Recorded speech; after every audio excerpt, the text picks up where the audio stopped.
السلام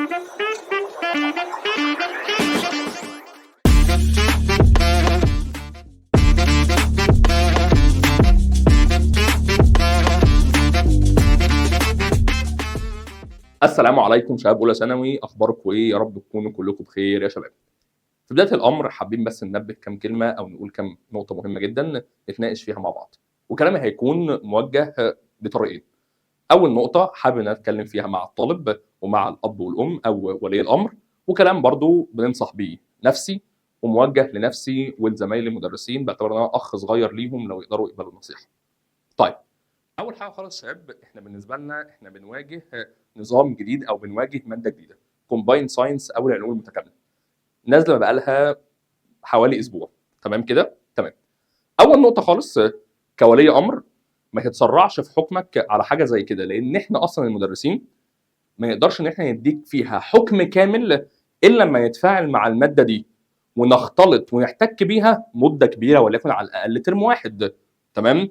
ليه؟ انت لو جيت تسالني في ماده زي الكيمستري ثانيه ثانوي او ثالثه ثانوي، شرحتها مده معينه من السنين، خدتها فتره معينه، فهقول لك نتاج خبرتي. في مدرس اكبر شرحها مده اطول يقدر يديك خبره اكتر مني كمان فيها، وكل مدرس يقدر يديك خبرته في الماده اللي قدر يحتك بيها. فبالتالي انا ماده زي العلوم المتكامله او الكومباين ساينس احنا لسه احتكاكنا بيها عباره عن ايام وساعات. فمبدئيا كولي امر بعد اذن حضرتك ما تسرعش او ما تتسرعش في حكمك على حاجه زي كده او على ماده زي كده. بمعنى ما تتسرعش في حكمك انها قشور او انها معلومات بسيطه. ليه؟ علشان خاطر احكم حكم زي ده محتاج اقعد وادرسها دراسه مفصله واقدر احكم عليها حكم كامل وصادق. تمام؟ وده لان احنا اصلا مش قادرين ندي فيها حكم زي كده غير لما نحتك بيها. تمام كده؟ ده بالنسبه للطلبه واولياء الامور، واللي يقدر يقول لك ان هو قدر ان هو يحكم على الماده دي من شرح، من اسئله، من احتكاك، للاسف الكلام ده مش هيبقى صح بنسبه كبيره، لان الاحتكاك الحقيقي هو اللي بيولد خبره وهو اللي هيديك عن طريقه نصيحه تفيدك على مدار السنه ان شاء الله.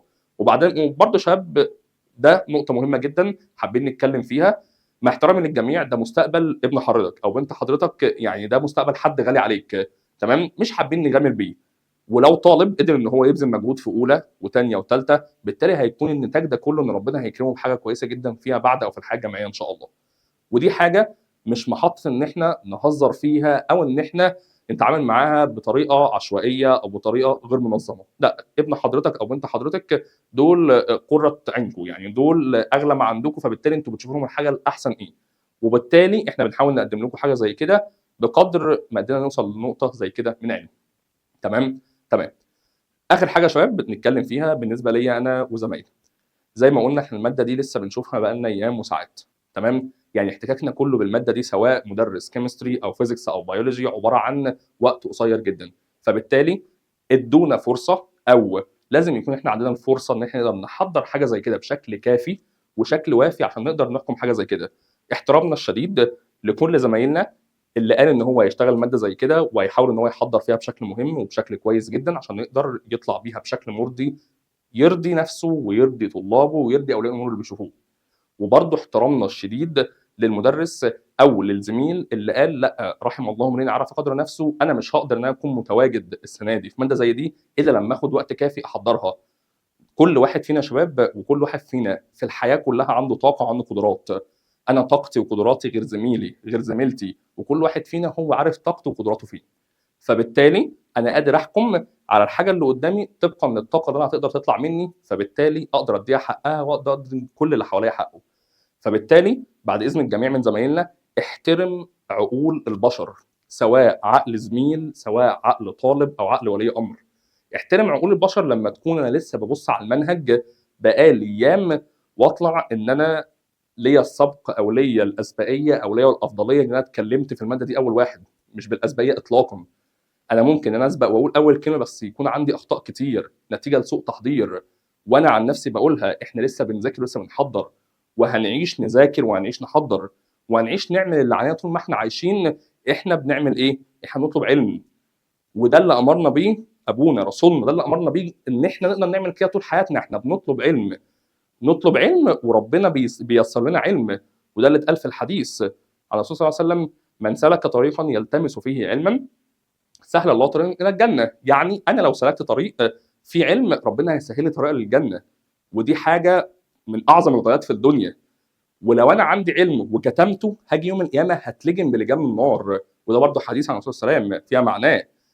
تمام. فبالتالي انا عندي علم قادر اخرجه، انا عندي علم ساعدت بيه، ربنا هيكرمني. كتمته للاسف هيكون نتيجها مش حلوه. فبالتالي احترم عقول الناس كلها، احترم عقول الزمايل، احترم عقول الطلبه، احترم عقول اولياء الامور.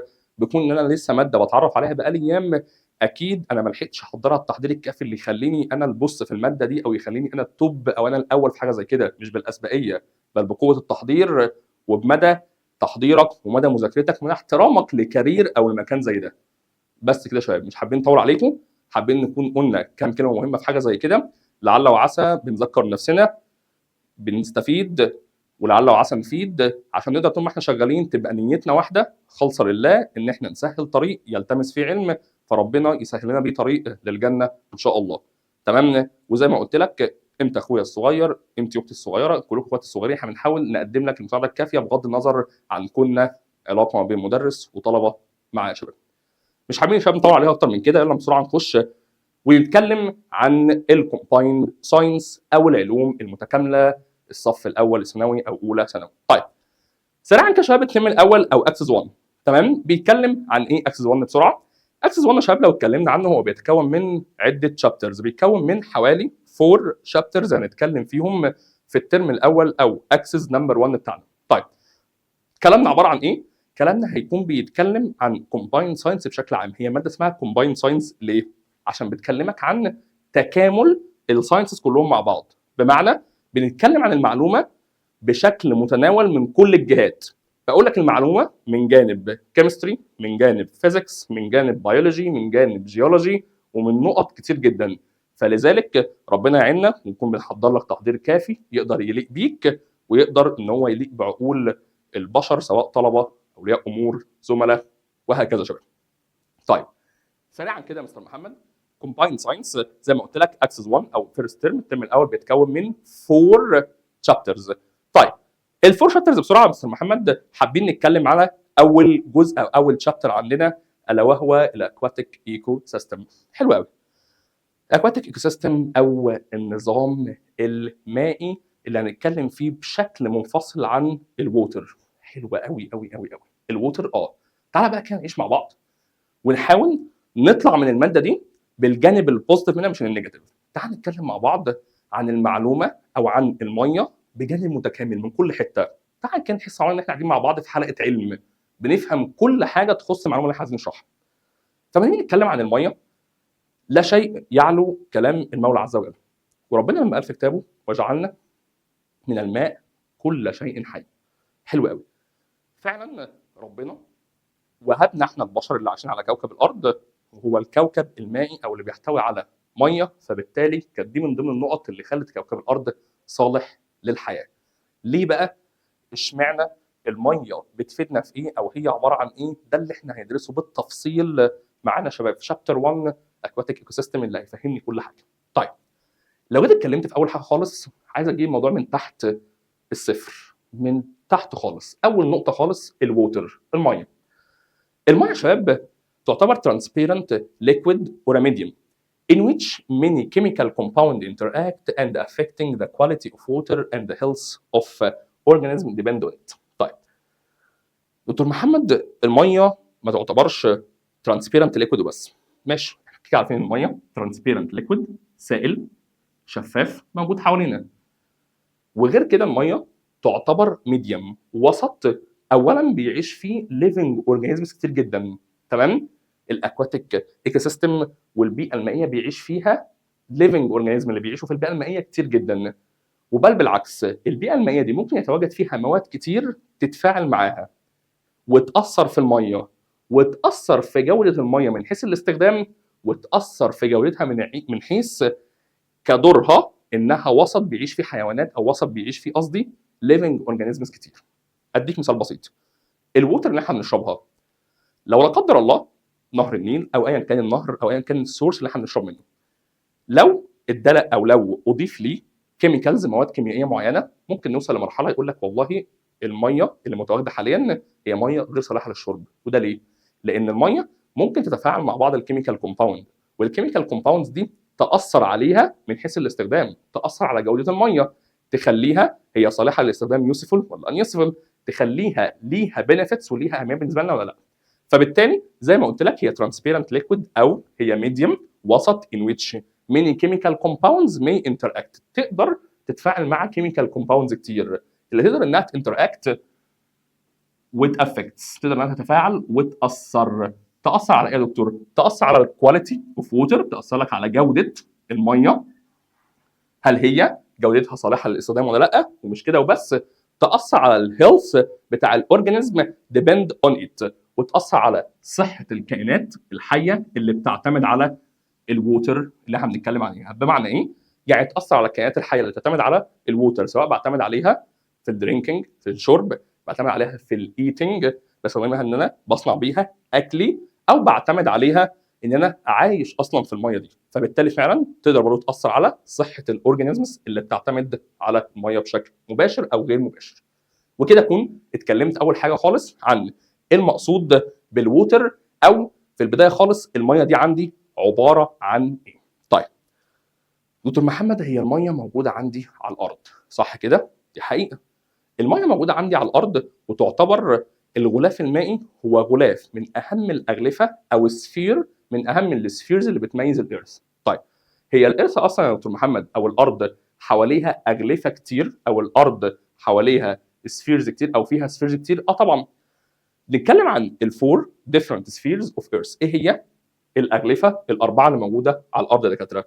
لو جينا اتكلمنا على اول سفير موجود عندي، الا وهو الهيدروسفير، وده اللي بيميز الارث عن باقي البلانيتس الموجودين حوالينا. زي ما قلت لك الارث او الكوكب المائي، الارض كوكب مائي لان الارض عليها ميه صالحه ان تخلي الارث هي البلانيت اوف لايف، كوكب الحياه اللي عليه حياه. وجود الهيدروسفير او وجود الغلاف المائي، الغلاف المائي ده شباب مقصود بيه كل ما يحتوي على او كل ما يتواجد فيه ميه على كوكب الارض. تمام؟ وهنتكلم بالتفصيل ايه هي مكونات او الهيدروسفير ده بيمثل الميه اللي موجوده في الارض في صور ايه بالظبط. تمام؟ تاني حاجه الاتموسفير، ده تاني سفير مهم جدا على الارض، وده اللي هنتكلم عنه شباب ان شاء الله في الشابترز اللي جايين بعد كده، شابتر 2. الاتموسفير الا وهو ايه؟ الا وهو الغلاف الجوي. طيب الغلاف الجوي المقصود بيها ايه؟ الغلاف الجوي المقصود بيه هو الحاجه اللي موجوده بتحيط بالارض وبتتكون من مجموعه من الجازس. تمام كده لغايه دلوقتي؟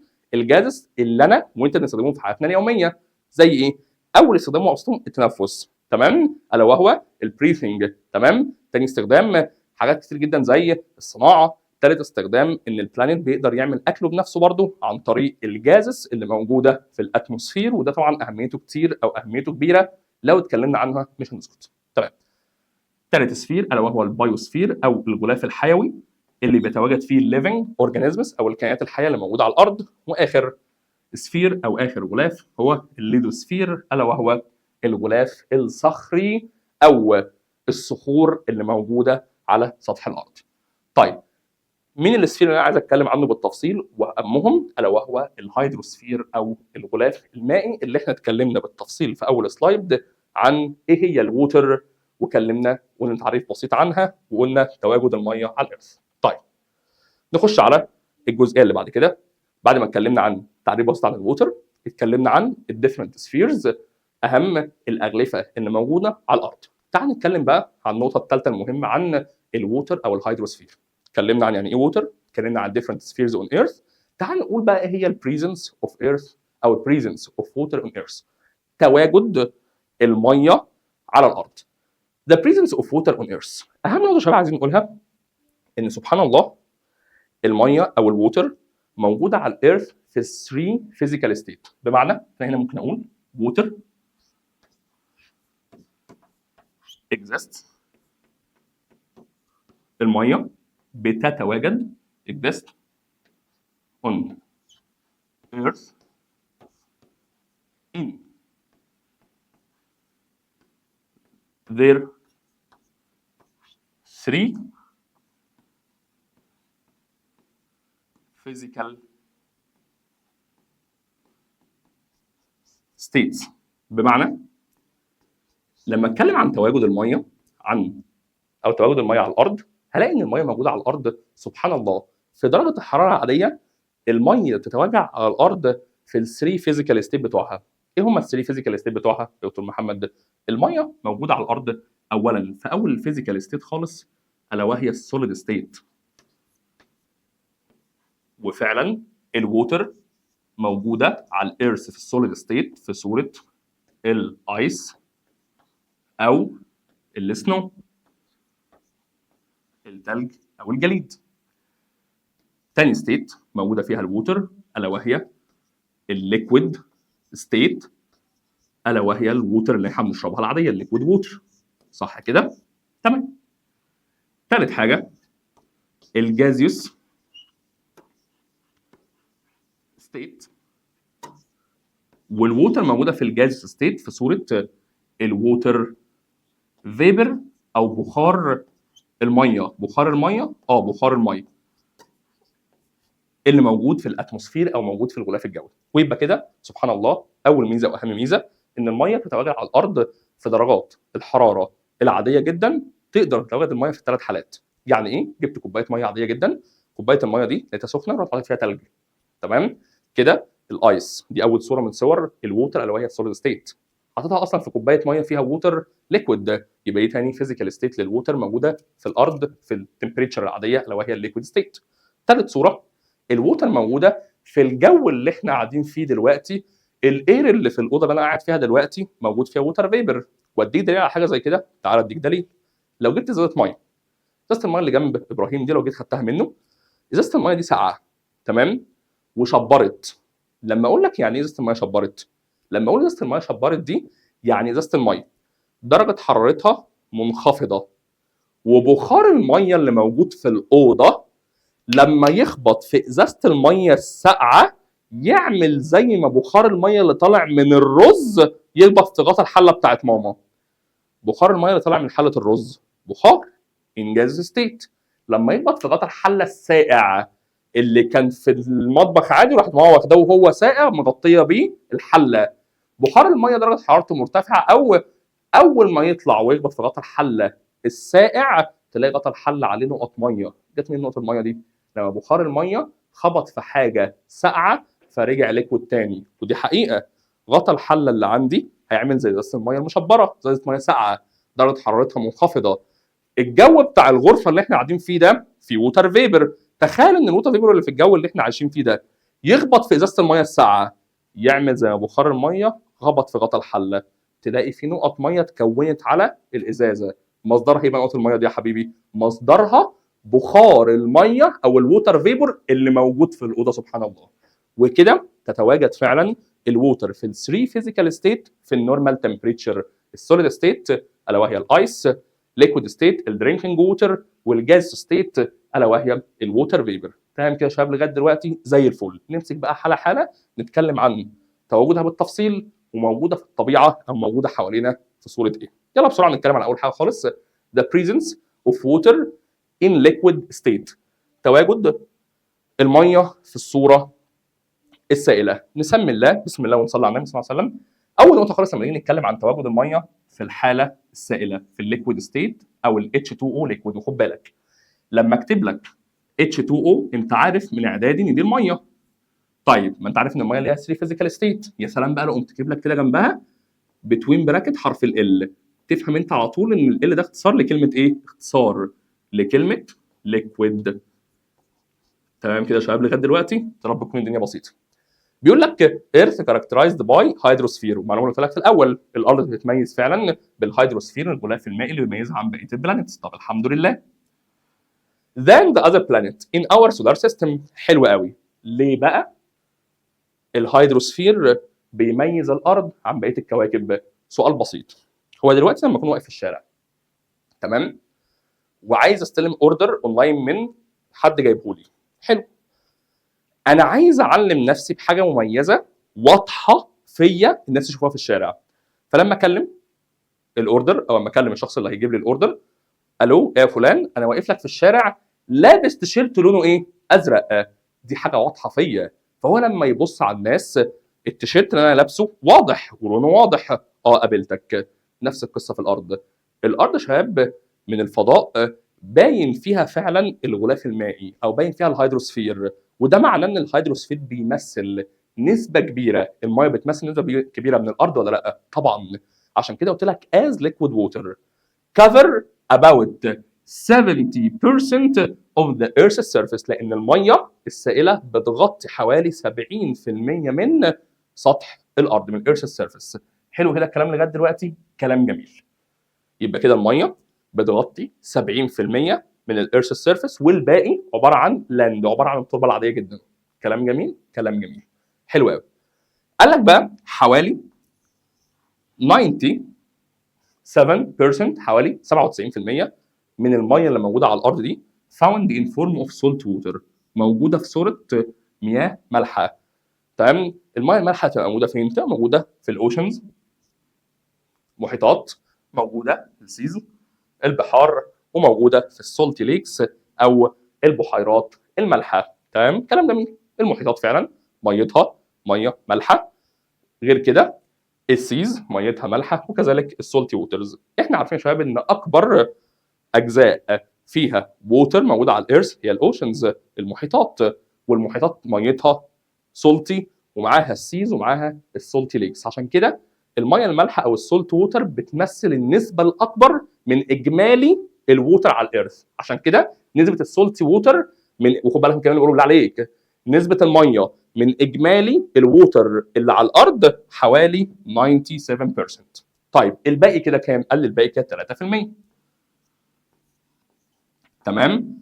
لو قسمتهم 100%، 97%، 97% منهم سولت ووتر، وال3% او الريست اللي هم الباقيين بيمثلوا لك فريش ووتر او الميه العذبه اللي انا وانت نقدر نشربها ونروي بيها الزرع ونستخدمها استخدام يومي في حاجات كتير جدا، زي ما قلت لك شرب، زي ما قلت لك اعداد طعام، زي ما قلت لك الري والحاجات دي كلها. تمام؟ كلام جميل. مصدر بقى فريش ووتر موجود فين؟ فريش ووتر موجود اولا في الريفرز، الانهار زي النايل، نهر النيل، والفريش ووتر ليكس اللي هي بحيرات الميه العذبه. تمام؟ ودي هنتكلم عنها بالتفصيل. وزي الجراوند ووتر الا وهي المياه الجوفيه اللي احنا بنقدر نجيبها من الابار يا دكاتره. تمام؟ وكده اتكلمت عن تواجد الميه في الصوره الليكويد او the presence of water in liquid state in earth. طيب تعال نتكلم عن تواجد الميه في بقيه الصور. نشوف الميه في الصوره الايه؟ في الصوره او في الصوره الجاز. نتكلم الاول عن تواجد الووتر في الصوره الجازيوس او الووتر فيبر. قال لك سريعا the presence of water in gaseous state او الفيبر ستيت الا وهي H2O. وزي ما انت عارف انا طالما قلت لك فيبر في الصوره الجاز، يا سلام لو تقوم كاتب لي جنبها حرف الفي. H2O هي الميه. طيب هي الفي دي اختصار لايه يا دكتور؟ اختصار لفيبر. تمام؟ وفيبر او يو او على طول بس. تمام؟ زي الفل. يبقى اذا اتكلمنا عن تواجد الميه في الصوره الجازيوس او في الجازيوس ستيت او الفيبر ستيت، والميه موجوده في صوره فيبر او صوره جازيوس داخل الاتموسفير او الغلاف الجوي. عشان كده قلت لك as water vapor is considered one of the component of the atmosphere. ودي حقيقه فعلا بخار الميه يعتبر مكون اساسي من مكونات الاتموسفير او من مكونات الغلاف الجوي. تمام كده يا شباب لغايه دلوقتي زي الفل. ودي بقى معلومه بس هنا برضو زياده، ودي هنقولها اصلا في شابتر 2. بخار الميه لما بيزيد اصلا نسبته في الاتموسفير بسبب حاجه مهمه قوي انت عارفها. ايه هي؟ بيزود نسبه الرطوبه. تمام؟ ايه هي؟ عارف لما تكون انت بتجري في الشارع وبتعرق بغض النظر ان مفيش شمس طايلك، انت بتعرق ليه؟ تلاقي صاحبك بيقول لك اصل الرطوبه نسبتها عاليه. الرطوبه نسبتها عاليه؟ ده نتيجه ان الووتر فيبر يبقى نسبته في الجو عاليه. تمام؟ زي الفل. طبعا دي هنتكلم عنها بالتفصيل في شابتر 2 او الاتموسفير. تمام كده يا شباب لغايه دلوقتي؟ ده بالنسبه لتواجد الميه في الجازيوس ستيت او الفيبر ستيت. طب تعالى نتكلم عن تواجد الميه في السوليد ستيت او تواجد الميه في الحاله الصلبه. تواجد الميه في الحاله الصلبه يا شباب ده presence of water in solid state. زي ما انت عارف لو انا عايز اكتب الميه في الصوره السوليد، تعرف كده ان الووتر هي H2O. تمام؟ تمام. عايز اعرفك ان انا بتكلم عن الصوره السوليد، السوليد ستيت، الايس، يبقى كاتب بتوين براكت حرف الاس. تمام؟ اختصارا لكلمه سوليد يا شباب. تمام كده لغايه دلوقتي؟ يا رب تكون المعلومه وصلت. طيب قال لك water in solid state represent snow، يعني الميه في الحاله الصلبه بتمثل لك حاجه زي السنو او الجليد. تمام؟ الجليد اللي موجود فين؟ موجود في المناطق القطبيه، البولار ريجونز. البولار ريجونز القطب الشمالي، القطب الجنوبي، الاماكن الجليديه بشكل كبير او نسبه كبيره جدا من الميه موجوده فيها موجوده في حاله صلبه، لذلك انا اقدر امشي عليها، اقدر اتزحلق عليها، اقدر امشي عليها عربيات وطيارات كمان. تمام؟ لذلك ممكن تلاقي بعض العلماء لما يروحوا يستكشفوا القطبين بيروحوا يستكشفوها بطيارات. الطيارات دي تروح ازاي يا دكتور محمد؟ بتعمل عادي هبوط جدا على الجليد، لان بيكون الجليد ده في الحاله الصلبه قادر ان هو يشيل احجام وقادر يشيل اوزان كبيره جدا. تمام؟ ده البولار ريجونز. طب تاني نقطه، الماونتين بيكس، قمم الجبال. طبعا زي ما انت عارف ان اي جبل انا كل ما برتفع 150 متر بتقل درجه الحراره عندي، فما بالك لو انا بتكلم على جبل زي ايفرست. قمه ايفرست ده من اطول الجبال ارتفاعا في العالم، حلو قوي. فما بالك كل ما بطلع فوق درجه الحراره بيحصل لها ايه؟ بتقل. فاكيد عند قمه الجبال هتكون درجه الحراره بالنيجاتيف، ودي حاجه تخلي الميه فوق في الصوره المتجمده، في الصوره السوليد، في صوره سنو وصوره ايس. تمام؟ ده كلام جميل. الماونتين بيكس او قمم الجبال ده بيتواجد فيها الميه في الحاله الصلبه او الووتر ان سوليد ستيت. واخر حاجه جليشرز او الانهار الجليديه، انهار بس متجمده، ودي بنشوفها احنا كتير في فيديوهات الروس. لما تلاقي واحد روسي راح جاي كاسر الارض، يعمل زي فتحه في الارض بسيطه كده وينزل يغطس فيها ويطلع، ده بيبقى عباره عن ايه؟ بيبقى عباره عن انهار جليديه، انهار متجمده، الميه بتاعتها متجمده. طبعا دي تبقى معروف ان بيكون الجزء العلوي منها بس هو اللي بيكون مجمد، وبيكون فيه في بعض الحالات الميه اللي تحت اللي بتكون لسه في الصوره الليكويد، نظرا لاختلاف الدنستي. الدنستي هنتكلم عنه ان شاء الله الحصه الجايه، نتكلم عن الدنستي بتاع الووتر وليه الثلج هو اللي فوق والميه هي اللي تحت. تمام؟ ده كده بالنسبه لدكتور محمد لايه؟ لتواجد الميه في الصوره السوليد. كده اتكلمت عن الووتر في البدايه هي عباره عن ايه؟ اتكلمت ان الووتر هي عباره عن الهيدروسفير، والهيدروسفير هو واحد من الديفرنت سفيرز بتاعت الارث. اتكلمت عن البريزنس اوف ووتر اون ايرث سيرفيس، اتكلمت عن تواجد الميه فين؟ في الارث سيرفيس في 3 ستيت، في الصوره الليكويد، في الصوره الجازيوس او الفيبر، وفي الصوره السوليد الا وهو السنو. تعال نتكلم بقى عن بلدنا احنا، نتكلم احنا ايه هي مصادر الووتر بالنسبه لنا، الميه موجوده فين بالنسبه لنا احنا شباب. لو جيت اتكلمت بسرعه عن مصادر الووتر بالنسبه لنا، اول حاجه خالص بتكلم عن النايل ريفر. ولو جيت اتكلمت على حاجه زي النايل ريفر، ده يعتبر سورس اوف ووتر في مصر، بس يعتبر فريش ووتر ولا سولت ووتر؟ ده عباره عن فريش ووتر، ميه عذبه اقدر استخدمها في الدرينكينج، اقدر استخدمها في الكوكينج فودز، واقدر استخدمها في حاجات كتيره جدا لانها ميه عذبه صالحه للاستخدام بشكل كبير جدا. طيب تاني حاجه الجلف اوف سويس والجلف اوف عقبه، دول عباره عن اللي هو خليج السويس وخليج العقبه، اللي هم عباره عن الفرعين اللي بيطلعوا او بيمتدوا من البحر الاحمر، فدول بيمثلوا سولت ووتر. تمام؟ وكذلك برضو اللي جاي ده كله الريد سي، البحر الاحمر. تمام؟ والميديتيريان سي الا وهو البحر الابيض المتوسط، دول بما انهم كلهم عباره عن سيز، بحار، فيبقوا عباره عن ميه مالحه او سولت ووتر. وبرضه شباب في بحيرات موجوده كتير في مصر، منها بحيرات الميه المالحه ومنها بحيرات الميه العذبه، ودي اللي موجود منها كتير جدا جدا في مصر وموجوده وهنتكلم عنها بالتفصيل يا دكاتره. يبقى كده بسرعه عرفت ايه هي مصادر الميه اللي موجوده في مصر بالنسبه لنا، وعرفت الميه عندنا احنا موجوده في صوره فريش ووتر ميه عذبه، وفي صوره سولت ووتر، وايه مصادرها او ايه اماكنها بالظبط يا شباب.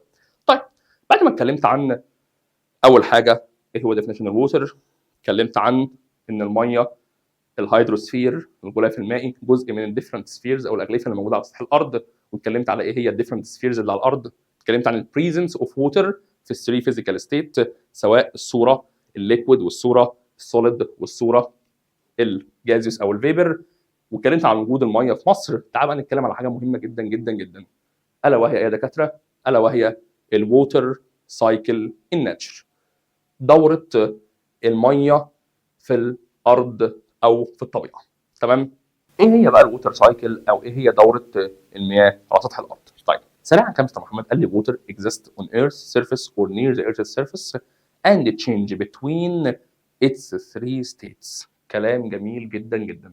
يعني ايه؟ الميه موجوده على الارض وموجوده بالقرب من سطح الارض، يعني قصده برضه موجوده في صوره فيبر في الووتر او في الاتموسفير، سوري، في صوره ووتر فيبر.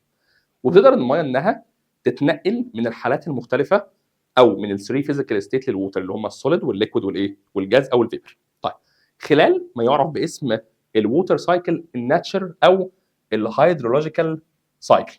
طيب الهيدرولوجيكال سايكل يا شباب او دوره المياه، هيدرولوجيكال سايكل سميت بالاسم ده حاجه بسيطه قوي، لان كلمه هيدرو اصلا دي بتعود على الووتر باللغه اللاتينيه. حلو كده الكلام لغايه دلوقتي؟ حلو قوي. حتى لو انا قلت لك الهيدرولوجي ده العلم اللي بيدرس الووتر لوحده، فلما اجي اتكلم عن دوره المياه او الووتر سايكل الناتشر ممكن اسميها باسم هيدرولوجيكال سايكل. طيب الهيدرولوجيكال سايكل انا قلت لك هي عباره عن حلقه او عباره عن دوره بتقدر الميه انها تتنقل ما بين الثري فيزيكال ستيت للووتر فيها في الارض او بالقرب من الارث سيرفيس. عشان كده اول كلمه بنقولها على طول انها عباره عن كلوزد سايكل او كلوز سيستم. كلوز سيستم يعني سيستم منغلق على نفسه. يعني ايه؟ يعني تقدر ان الميه تتحول من صوره للثانيه للثالثه وتعيد نفس الدوره تاني. تمام؟ فبالتالي ده سيستم مغلق. تمام؟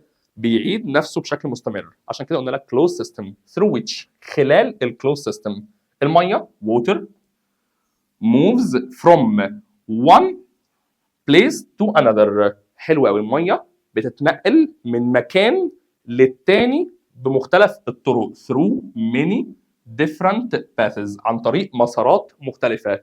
ومع انتقال الميه من مكان للتاني تنتقل وتختلف برضو في بعض الحالات الفيزيكال ستيت بتاعتها. تمام؟ وده المعروف باسم الووتر سايكل الناتشر او الهيدرولوجيكال سايكل او دوره المياه. ان هي مبدئيا كلوز سيستم through which خلاله اللي بيحصل للميه، الميه تقدر انها تموف from one place to another، ومعاها تقدر انها تختلف في الثري فيزيكال ستيت من ستيت للثانيه by different paths او خلال مسارات متعدده. بيحصل بقى ازاي الكلام ده؟ تعال نتكلم بسرعه عنه بالتفصيل وبالخطوات في المره او في السلايد الجايه. طيب لما نيجي نتكلم من الخطوات بالظبط ونشوف الووتر سايكل الناتشر انكلودز ايه بالظبط يا دكتور محمد؟ انكلودز بروسيس اوف، بتشمل عمليه كل من اللي هنتكلم عنها دلوقتي. طيب اول عمليه خالص الا وهي الايفابوريشن، عمليه التبخير. اتكلمنا احنا عن مصادر الميه او ايه هي السورسز اوف ووتر اون ايرث، تحديدا السورسز اوف ووتر ان ليكويد ستيت، صح كده؟ تمام، كلام يحترم قوي. النقطه الجايه، اول حاجه خالص تطلع الشمس، تمام، حصل السان رايز او الشروق، طلعت الشمس.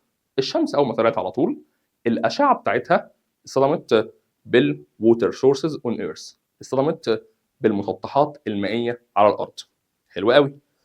جزء كبير من الميه حوالي تريليونات اللترات بيحصل لها عمليه ايفابوريشن. جزء كبير من الميه بيبدا ان هو يحصل له تبخير، يتبخر. طيب ايه هي عمليه الايفابوريشن؟ لو انا عايز احط لها ديفينيشن بالاخص، يعني عايز اديفاين ايه هي اصلا الايفابوريشن.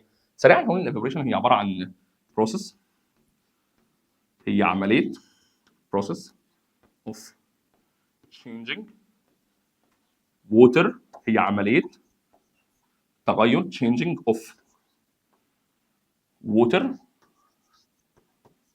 from liquid state، من الحالة السائلة،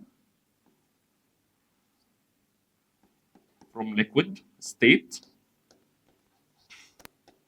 to vapor state. تمام؟ تمام. ويبدأ المية تتبخر تطلع في صورة فيبر. ده كلام جميل. ويبدأ يتكون عندك الكلاودز أو تتكون السحب اللي موجودة عندك في الأتموسفير. وشاب بالمناسبة، فاكر لما قلت لك من شوية في أول سلايد إن المية بتinteract مع كومباوندز كتير؟ فاكر حاجة زي كده. المية وهي موجودة في صورة فيبر في الكلاودز بتقدر إنها تعمل كيميكال رياكشنز مع كومباوندز كتير ومع كيميكالز كتير. أشهر حاجة خالص المصانع، الأدخنة أو الجزء اللي بيطلع منه الابخره بتاعتها، تمام، مداخل المصانع بيطلع منها الابخره او الويستس بتاعتها، بتبقى عباره عن كيميكال كومباوندز في صوره فيبر، تقدر انها تطلع في الاتموسفير، توصل للووتر فيبر اللي موجود في الكلاود وتتفاعل معاه، وساعتها في اوقات كتيره بينزل رينز او مطر احنا بنسميه باسم الاسيدك رينز او الامطار الحمضيه. طيب دي بتاثر؟ طبعا بتاثر ازاي؟ بنلاقي ان الاماكن اللي بينزل فيها الاسيدك رينز دي بتقدر انها تعمل زي عمليه كروجن او تاكل في البيلدنج في المباني، ولو لا قدر الله جت على جلد البشر ممكن في بعض الاوقات بتسبب بعض امراض السرطان او الكانسرز، تمام، ليها علاقه بالسكين كانسر او سرطان الجلد، تمام. وده اللي اتكلمنا عنه في الاسيدك رين او الامطار الحمضيه. طيب ده كده كلام جميل، واتكلمنا عن اول عمليه خالص موجوده عندي فين في الووتر سايكل او في دوره الميه اللي على سطح الارض، واللي تشمل النقطه الثانيه او ثاني عمليه الا وهي عمليه الرينز اور سنو فولينج، تساقط الامطار او تساقط الجليد. طيب ده كده كلام جميل. سؤال بسيط، انا كده عرفت دوره الميه او الووتر سايكل اللي بتحصل عندي. طيب ده كده كلام جميل قوي قوي قوي. انت عارف ان برضه ممكن الووتر سايكل الناتشر تنكلود بعض البيولوجيكال بروسيس؟ ازاي يا دكتور الووتر سايكل تقدر انها تتضمن بعض البيولوجيكال بروسيس؟ افهمك واقول لك. النبات والانسان احنا بنقدر ان احنا ندي ووتر فيبر او نطلع من اجسادنا ووتر. ايه ده بجد؟ عن طريق حاجه اسمها الترانسبيريشن امبلانتس. ايه بقى الترانسبيريشن امبلانتس؟ هكلمك عنها بطريقه بسيطه تفهمني منها بسرعه على طول.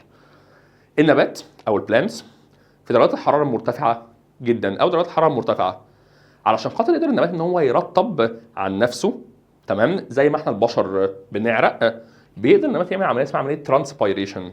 طيب ايه اللي بيحصل خلال الترانسبيريشن دي يا شباب؟ بيقدر النبات ان هو يطلع من جواه ووتر على اوراق الشجر بره، تمام. ده ليه؟ علشان خاطر يقدر ان هو يعمل عمليه بالانسنج او يقدر ان هو يتكيف مع البيئه اللي بتحيط بيه لما ترتفع فيها درجات الحراره، وده بيتم خلال عمليه اسمها عمليه ترانسبيريشن اللي في منها انواع كتير بس مش عايزين نخش فيها، تمام. حبيت بس افهمك سريعا المقصود بكلمه ترانسبيريشن وان ازاي البلانت قدر ان هو يطلع من عنده او قدر ان هو يطلع منه ووتر، تمام. حلو قوي. وبرده زي الريسبيريشن، المقصود بالريسبيريشن اللي هو تنفس النباتات والحيوانات. احنا نقدر نتنفس. ريسبيريشن اقدر ان انا انهيلد اخد هواء في عمليه الشهيق، تمام. انهيلد اير اهو، ده الانهيلد هير. اكزيلد هير ده الهواء اللي طالع في عمليه الزفير. الهواء اللي طالع مني ده شباب اولا طالع مني كربون دايوكسيد ناتج عمليه الريسبيريشن اللي بتحصل عندي جوه في التو لانجز، وبيطلع برضو كنواتج من نواتج الفود والدايجيشن اوف فود داخل الدايجستد سيستم، نواتج احتراق الغذاء في الدايجستد سيستم ممكن يطلع برضو من معايا ووتر فيبر. فكده برضو انا طلع مننا كمان ووتر فيبر موجود ضمن الووتر سايكل اللي موجوده في الطبيعه، تمام. سواء انا البشر او سواء برضو البلانتس. هو البلانتس بيقدر يتنفس؟ طبعا. البلانتس يقدر اولا ان هو يعمل عمليه فوتوسينثيز اللي احنا عارفينها، ان هو يقدر يكون غذائه بنفسه. ازاي البلانت بيعمل اصلا فوتوسينثيز؟ افكرك. البلانت كان بيقدر ياخد الووتر والسولتس من السويل، ياخد الميه والاملاح من الارض، تمام، وياخد من الاير الكربون دايوكسيد والسان لايت، ودول كلهم بيتم عن طريق تفاعل كيميائي بيحصل جوه النبات في جزء داخل الليفز، جزء داخل الاوراق بيحصل التفاعل ده، وبيقدر النبات ينتج الاون فود بنفسه، تمام كده لغايه دلوقتي زي الفل. ويقدر برضه النبات بما انه ليفنج اورجانيزم، ومن ضمن الكومون بروبرتس الصفات المشتركه في الكائنات الحيه الريسبيريشن التنفس، مفيش كائن حي الا بيقدر يتنفس. طيب في الريسبيريشن اي ليفنج اورجانيزم سواء احنا والبلانتس في الريسبيريشن بناخد اكسجين ونطلع كربون دايوكسيد، ده في الريسبيريشن. يبقى الريسبيريشن انا والبلانتس ناخد اكسجين ونطلع كربون دايوكسيد، والله اعلى واعلم، تمام. ده اللي اتكلمنا عنه في الريسبيريشن بتاع البلانتس والايه والانيمال. اخر حاجه processes of water leakage through pores of soil and sedimentary rocks forming groundwater. طيب الميه الجوفيه، المياه الجوفيه اللي بتتكون عن طريق ايه؟ اللي بتتكون عن طريق تسرب المياه. خلال ايه؟ تسرب المياه لما يكون في ميه نازله او ميه موجوده في مصادر ميه زي الانهار وغيرها، تقدر الميه انها تتسرب عن طريق فتحات السويل، فتحات التربه، وعن طريق ما بين الصخور اللي موجوده عندي زي سيديمنتري روكس. تقعد الميه تتسرب او تقعد الميه انها تقدر تتغلغل في السويل وتتجمع في اماكن وتعمل لي ما يسمى باسم الجراوند ووتر، واللي دي برضو من ضمن الووتر سايكل او من ضمن دوره المياه على سطح الارض. تمام، يلا بسرعه بقى كده نفتكر الووتر سايكل. اول حاجه احنا اتكلمنا عن الايفابوريشن. الصن قدرت تعمل لك عمليه ايفابوريشن، تبخر لك جزء كبير جدا من الووتر اللي في الصوره الليكويد. طلعت الووتر دي في صوره فيبر، كونت لك الكلاودز. الكلاودز عملوا كوندنسيشن مع بعض، عملوا عمليه رين فولينج او سنو فولينج، تساقط الامطار او الجليد. نزلت الميه، اتجمعت تاني برضه يا شباب ده في الووتر سورسز زي كل المصادر الميه اللي اتكلمنا عليها، سيز، اوشنز، ليكس وهكذا. وبرضه قدر انها تتغلغل او تتسرب خلال فتحات التربه، البورز اوف سويل، او خلال السيديمنتري روكس، وتكون لك حاجه زي الجراوند ووتر. وحتى احنا البشر لما بناخد ميه او لما احنا بناخد جزء من الميه بنحصل على الميه، تمام، احنا والبلانتس وغيرنا بنطلع برضو الووتر. زي لو انا عرقت دلوقتي مثلا كده يا شباب، انا خدت الميه وجسمي برضو اتخلص منها بمنتهى الهدوء. تمام كده يا شباب، ده بالنسبه للووتر ايه، بالنسبه للووتر سايكل بتاعتنا. طيب كده احنا اتكلمنا عن تفاصيل الووتر سايكل. يبقى بسرعه عشان نسترجع، احنا اتكلمنا عن ايه؟ اتكلمنا عن الووتر، ديفينيشن الووتر، وقلنا عنها نبذه سريعه في الاول. اتكلمنا عن ان الووتر والهيدروسفير هو غلاف من ضمن الديفرنت سفيرز اللي موجوده على سطح الارض. تمام، بعدها اتكلمنا عن البريزنس اوف ووتر اون ايرث في الصوره الليكويد والصوره السوليد والصوره الفيبر. بعدها اتكلمنا عن تواجد الووتر ان ايجيبت، تواجد الميه في مصر. واتكلمنا عن اهم نقطه الووتر سايكل او دوره المياه على سطح الارض. تمام، تعال نتكلم في النقطه الخامسه بقى، في الكيميكال ستراكشر اوف ووتر، التركيب الكيميائي للميه. مين هي الميه يا دكتور محمد بسرعه؟ قال لي الووتر هي عباره عن H2O، صح كده؟ صح. الميه عباره عن 2 atoms of hydrogen متصلين ب 1 atom of oxygen. ادي atom of oxygen اهي متصله ب 2 hydrogen atoms. تمام كده يا دكاتره؟ تمام، كلام يحترم، حلو قوي. بنسبه كام لكام؟ بنسبه او بريشيو ثابته ريسبكتيفلي. كل موليكيول من الووتر بيتكون من 2 هيدروجين اتومز و1 اكسجين اتوم، بريشيو 2 to 1 ما بين الهيدروجين والاكسجين. ده كده كلام جميل، ودي حاجه بتاكد لي ان الميه H2O ثابته في كل حالاتها الفيزيائيه، سواء سوليد او ليكويد او ايه او جاز. طيب تعال نتكلم بقى عن البيرسنتج او الفوليوم بيرسنتج بتاع كل اليمنت في الميه. ده فهمني بسرعه كده يا مستر محمد عشان افهم بالتفصيل، عناية الاثنين. عايز اتكلم عن نسبه الاكسجين في الووتر موليكيول ونسبه الهيدروجين في الووتر موليكيول كفوليوم بيرسنتج.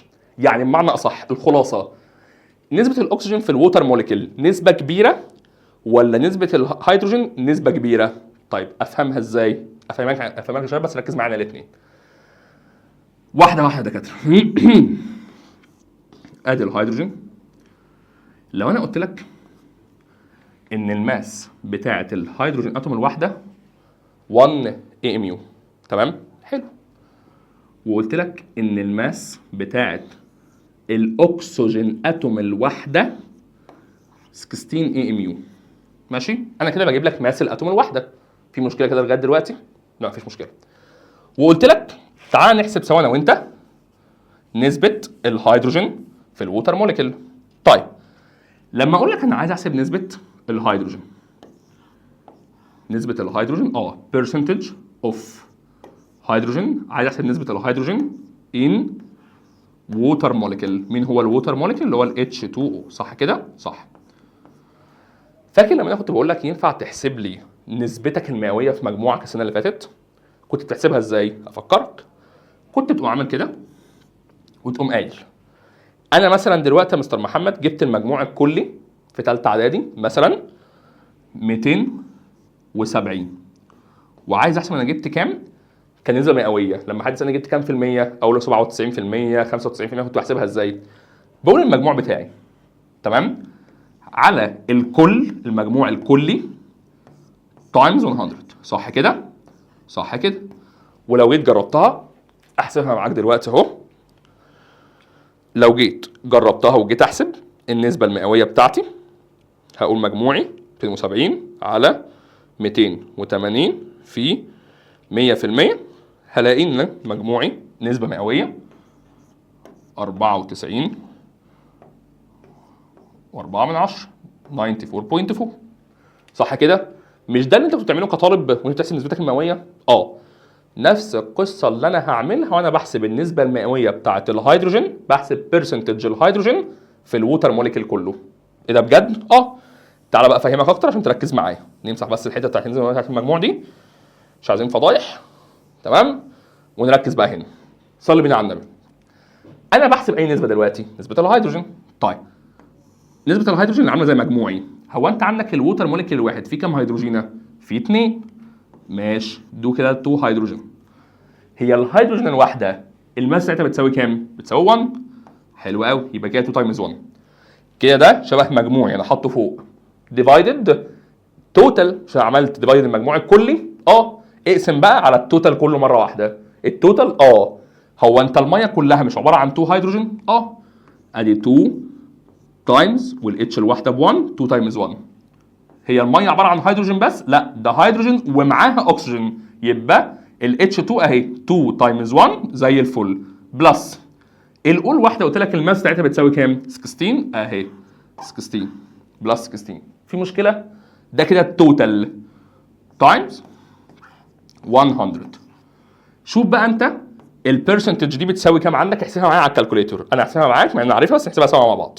انا دلوقتي قلت ايه؟ قلت الهيدروجين 2 تايمز 1 ديفايدد التوتال اللي هو مين؟ اللي هو 2 تايمز 1 هيدروجين بلس واحده اكسجين اللي هي 16. في مشكله لغايه دلوقتي؟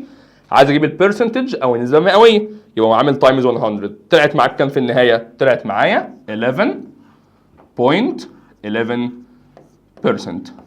يبقى انا كده عرفت فعلا ان نسبه الهيدروجين في الووتر موليكيول بتمثل 11.11%. في مشكله؟ زي الفل. على نفس الطريقه هحسب نسبه الاكسجين في الووتر موليكيول. طيب يلا سوا. percentage of oxygen in water molecule in H2O. صلوا بينا على النبي. شد فراكشن بتاعك. انت عندك الووتر موليكيول فيه كام اكسجينه؟ في واحده اهي، او واحده. طب وهي الواحده دي بكام؟ الماس بتاعتها بتساوي كام؟ بتساوي 16. تمام؟ يبقى 1 تايمز 16 اللي هي كده اصلا 16.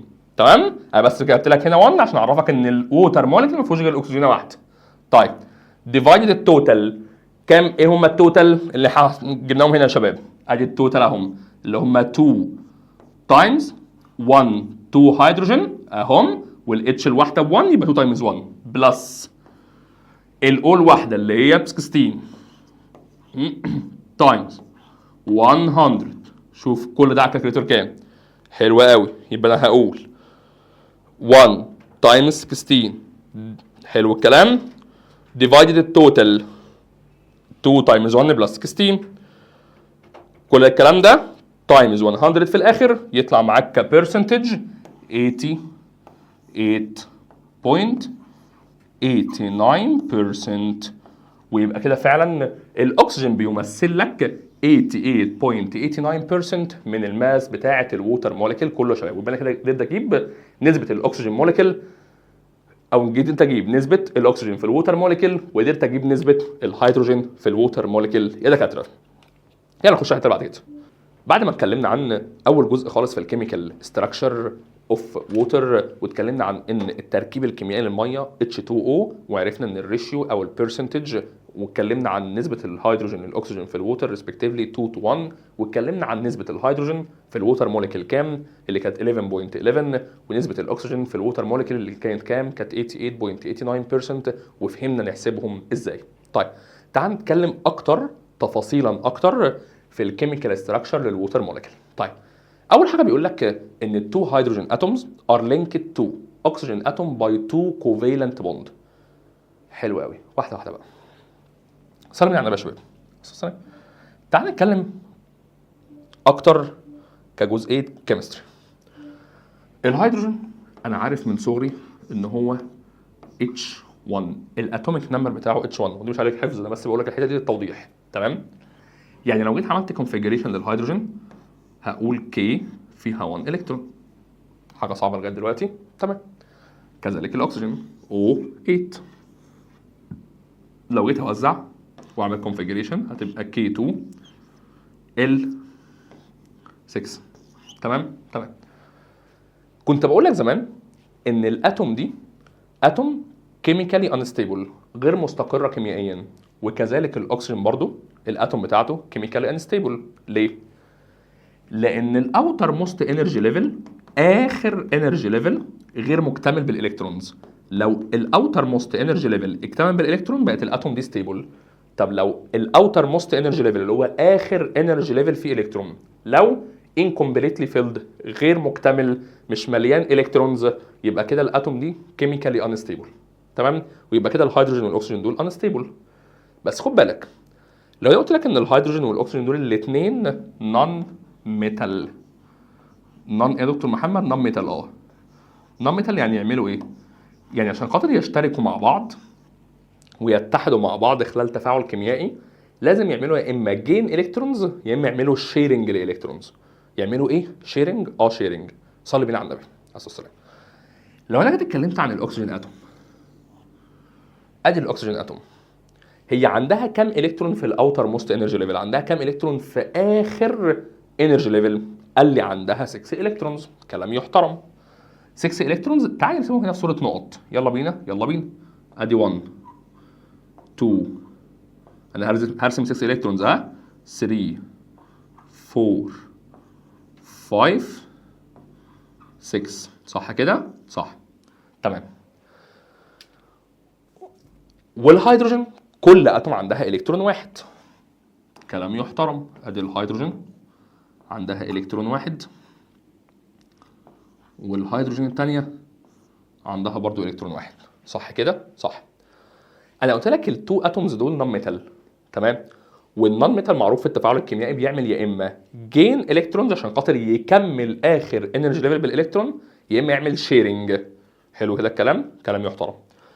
طيب هي الاكسجين ناقصها كام الكترون عشان تكتمل وتبقى مستقره، تبقى كيميكالي انستيبل؟ ناقصها كام الكترون ويبقى اخر ليفل ده الاوتر موست انرجي ليفل ده مكتمل بالالكترونز؟ قال لي ناقصها 2 الكترونز. صح كده؟ والهيدروجين الكي بيشيل 2 الكترونز عشان يكتمل، فكده هو ناقصه 1 الكترون. صح كده؟ قال لي صح. طب ما ايه رايك الاكسجين دي تعمل شيرنج بالعدد اللي هي محتاجاه؟ يعني ايه؟ يعني الاكسجين اتوم هي محتاجه كام الكترون؟ محتاجه 2 الكترونز. صح كده؟ طب ما تيجي تعمل شير ب 2 الكترونز. ازاي؟ تعال. ادي الاكسجين عملت شيرنج مع الهيدروجين دي، ونفس الاكسجين الناحيه الثانيه هي هتعمل شيرنج مع الهيدروجين اتوم الثانيه دي. في مشكله كده لغايه دلوقتي؟ لا مفيش مشكله خالص. الدنيا واصله، الدنيا زي الفل و10 على 10. تعالى بقى دلوقتي نعد نشوف الاكسجين عندها كام الكترون في الاوتر موست انرجي ليفل بعد ما عملت شيرنج، وكذلك الهيدروجين. يلا نعد سوا. ادي 1، ادي 2، ادي 3، ادي 4. ما ده خلاص بقى معمول له شيرنج، يعني بتاعها وبتاع الهيدروجين. يبقى 1 2 3 4 5 6 7 8. يبقى كده الاخر انرجي ليفل الاوتر موست انرجي ليفل بتاع الاكسجين اكتمل وبقى 8 بعد ما عملت شيرنج. طب والهيدروجين؟ الهيدروجين بقى عندها 1 2، يعني كده اخر انرجي ليفل اللي هو الكي اللي فيه الكترون واحد دلوقتي اما عمل شيرنج بقى فيه الكترونين. يبقى كده الهيدروجين ده اكتمل، وكذلك الهيدروجين ده اكتمل، والاكسجين اكتملت لما عملوا حاجه اسمها شيرنج. طيب الحاجه اللي بتربط ما بين الاكسجين اتوم والهيدروجين اتوم لما الاثنين عملوا شيرنج بالكترونز مع بعض، مبدئيا دي اسمها بوند، رابطه، حاجه بتربط، معنى اصح حاجه بتربط الهيدروجين والاكسجين، يبقى اسمها رابطه. طيب بالانجلش اسمها بوند. رابطه بالانجلش يعني اسمها بوند. صح كده؟ صح. اسمها ايه البوند دي؟ البوند اللي بتيجي من المشاركه، اللي بتيجي من الشيرنج الكترونز، اسمها كوفيلنت. تبقى دي اسمها كوفيلنت بوند.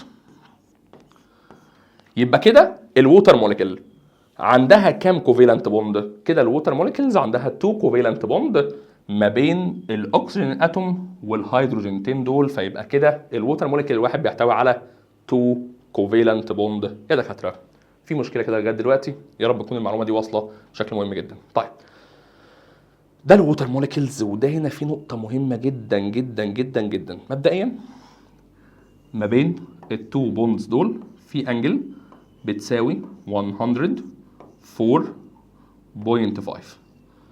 حلو قوي. طيب وجت منين البوند اللي سببها، او جت منين الانجل اللي قيمتها 104.5 دي؟ ليه شكلها عامل كده؟ شكلها عامل كده نتيجة لوجود الكترونز تانية كتير بتبتدي انها تضغط على البوند يبقوا واخدين شكل انجل. افهمك اكتر. شايف التو الكترونز دول؟ التو الكترونز دول مش دول كلهم عباره عن الكترونز؟ دول كلهم الكترونز يا شباب، والالكترونز كلهم نيجاتيف تشارج. حلو قوي. انا الاكسجين اتوم ماسك في 2 هيدروجين، تمام؟ وهنا في الكترونز، بس الالكترونز دول موجودين فوق. الالكترونز دول بما انهم حرين او موجودين مش عاملين اي بوند، يضغطوا على البوند اللي موجود عندك، وبدل ما هم يكونوا مستقيمين ومفرودين لا يضموا على بعض، وبالتالي يبقى في انجل بتساوي 104.5. تمام كده يا شباب؟ ده كلام يحترم قوي قوي قوي. سؤال بسيط بقى. مش الاكسجين والهيدروجين الاثنين عاملين بوند مع بعض اسمها الكوفيلنت بوند، جايه من مشاركه الالكترونز؟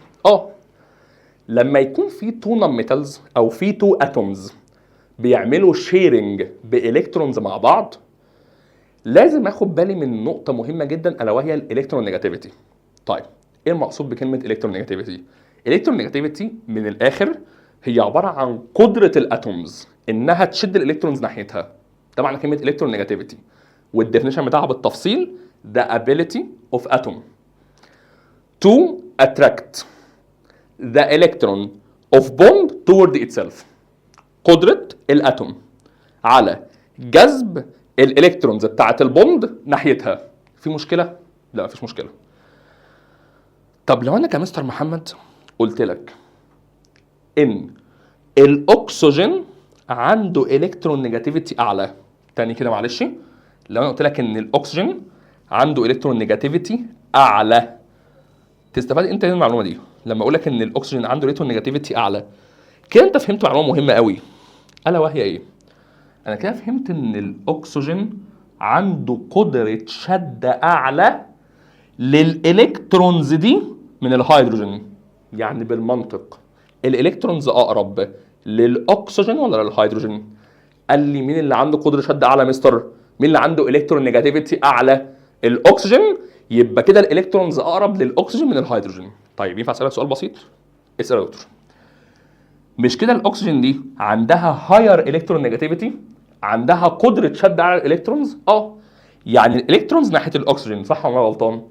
طيب هو الالكترونز دول مش ليهم نيجاتيف تشارج؟ مظبوط. يعني كده الالكترونز اللي هم نيجاتيف تشارج هم اقرب للاكسجين ولا اقرب للهيدروجين؟ بالمنطق يا دكتور، بما ان الاكسجين عندها هاير الكترون نيجاتيفيتي، قدره شد اعلى، فكده الالكترونز اكتر او مقربه اكتر للي بتشد اقوى اللي هي الاكسجين. يعني النيجاتيف تشارج اقرب لمين؟ للاكسجين. فبالتالي يتكون عليها حاجه اسمها بارشيال نيجاتيف تشارج. بارشيال نيجاتيف ايه؟ تشارج. دي علامه بارشيال. طب هو ايه معنى كلمه بارشيال نيجاتيف تشارج اصلا يا دكتور؟ بارشيال نيجاتيف تشارج بمنتهى الهدوء يعني نيجاتيف تشارج بس غير كامله، جزئيه. طب ليه قلت غير كامله؟ هقول لك. لو الاكسجين دي عملت جين لالكترونز، يعني راحت واخده الالكترونز بتاعت الهيدروجين ليها لنفسها، ساعتها تتكون نيجاتيف تشارج كامله. ليه اتكونت نيجاتيف تشارج كامله؟ لان ساعتها تبقى الاكسجين عملت جين للالكترونز، بقوا الالكترونز كلهم بتوعها. بس هنا الالكترونز دول مش بتوعها، ده بتوع الاكسجين وبتوع الهيدروجين مع بعض. يعني الاثنين بيتشاركوا في الالكترونز، بس الالكترونز اقرب شويه ناحيه الاكسجين، فبالتالي يتكون على الاكسجين بارشيال نيجاتيف تشارج. نيجاتيف تشارج بتاعت الالكترون بس جزئيه. ليه جزئيه؟ لانها ما خدتش الالكترونز كلها ليها. ويبقى العكس، من غير ما اتكلم انت اللي هتقول، يتكون على الهيدروجين بارشيال نيجاتيف ولا العكس؟ قال لك يبقى العكس، يتكون بارشيال بوزيتيف على الهيدروجين اتوم دي، وبارشيال بوزيتيف على الهيدروجين اتوم الثانيه. وده نتيجه لان الالكترونز بعدوا بعيد عن التو هيدروجين اتومز دول. في مشكله كده يا شباب لغايه دلوقتي؟ مفيش اي مشاكل. ينفع اسالك سؤال بسيط؟ اتفضل يا دكتور. هو كده الووتر موليكيولز اللي قدام سعادتك ده ماله يا دكتور؟ الووتر موليكيول ده ووتر موليكيول اهو، عليه نيجاتيف وعليه بوزيتيف، صح ولا غلطان؟ صح. طب ينفع اسالك سؤال بسيط؟ اتفضل يا دكتور تاني. هو لما انا بديك بطاريه الريموت بتاع التكييف بتاع التلفزيون، وانت بتلاقي عليها بوزيتيف ونيجاتيف، بتقول لي ايه ساعتها؟ بتقول لي دي البولز اوف باتري، صح كده؟ عشان في بوزيتيف وفي ايه؟ وفي نيجاتيف. طب هو انا لما الاقي على الووتر موليكيول في برضه نيجاتيف وفي بوزيتيف، ساعتها انا اسمي الووتر موليكيول ايه او اديله صفه ايه؟ اديله صفه اسمها ايه بقى؟ بص اسمع كده معاك الجمله دي. هديله صفه بتقول لك ان الووتر موليكيول هو بولار موليكيول. طب ليه بولار؟ وليه الميه عندها حاجه اسمها بولاريتي؟ نتيجه لتكون نيجاتيف تشارج وبوزيتيف تشارج على الووتر. ايه يا دكتور؟ على الووتر موليكيولز. ودي بقى معلومه مهمه جدا تفيدك ان الميه تقدر تدوب فيها مواد كتير جدا. ليه؟ لان الميه فيها جزء نيجاتيف وفيها جزء بوزيتيف، فالجزء النيجاتيف يقدر ان هو يشد ليه اللي عكسه البوزيتيف، والجزء البوزيتيف يشد ليه اللي عكسه اللي هو ايه؟ النيجاتيف. يعني بالاخر العربي من المختصر المفيد، الميه بولار كومباوند او بولار موليكيول عشان بيتكون عليها نيجاتيف تشارج وبوزيتيف تشارج، تمام؟ او بارشال نيجاتيف تشارج وبارشال بوزيتيف تشارج. ودي حاجه تخلي الووتر موليكيول متميز ان هو يقدر ان هو يجذب ليه اي تشارج موجوده بوزيتيف ونيجاتيف، لان الميه فيها التشارجين، فيها النيجاتيف وفيها البوزيتيف. عشان كده لما هنا اجي اقول لك ان الووتر doesn't exist on earth's surface in pure form، الميه مش موجوده، يعني ما فيش في الارض H2O خالصه الا في حاجه اسمها ميه مقطره، اللي هي الميه اللي احنا بنحطها على الدواء، تمام؟ دي تبقى بيور ووتر بس، ميه بس، تمام؟ لكن اغلب الووتر اللي موجوده بقى في البحار، في المحيطات، في الانهار، السيز، الريفرز، الاوشنز، الكلام ده كله تبقى ميه دايب فيها املاح. طب الاملاح دي دابت ليه؟ عشان الميه بولار كومباوند زي ما انت شايف كده يا شباب، تمام؟ عشان كده قال لك contain many ions and chemical substance. ايه الايونز دي؟ الايونز دي عباره عن نيجاتيف ايون وبوزيتيف ايون. نيجاتيف ايون وايه يا شباب؟ بوزيتيف ايون. كلامك عنها السلايد الجايه عشان تبقى فاهمها اكتر، تمام؟ زي الفل. عشان كده ما اكلمك هنا بقى عن البولاريتي اوف اوكسجين، ملخص بقى الكلام اللي احنا قلناه من شويه. لما اجي اكلمك عن البولاريتي اوف اوكسجين واقول لك ان الاكسجين اتوم از كاركترايزد باي، الاكسجين اتوم بتتميز بيه ان هي عندها هاير الكترون نيجاتيفيتي.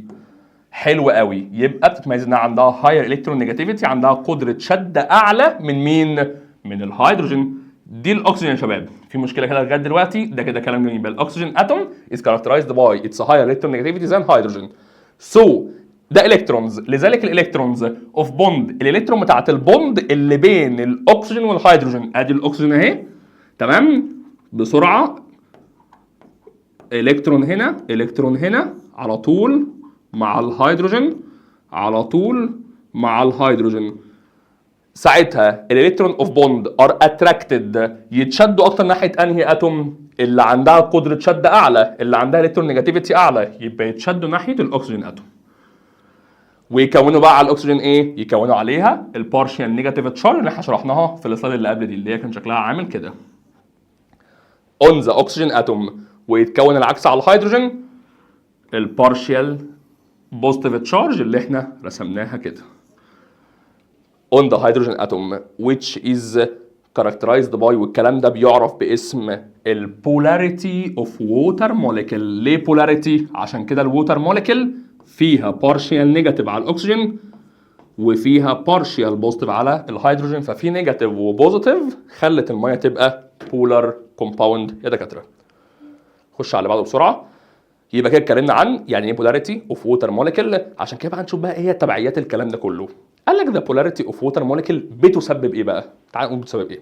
قال لك اولا they're bending with other water molecule which is called the hydrogen bond. حته جامده جدا جدا. صلي بينا على النبي الاول صلى الله عليه وسلم.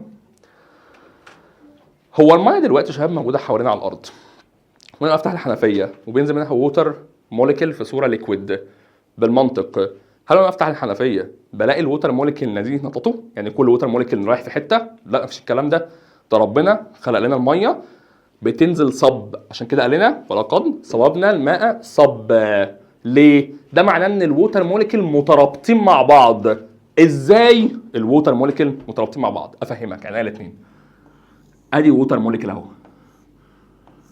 ارسمه لك بسرعه من غير ما نرسم الالكترونز. تمام؟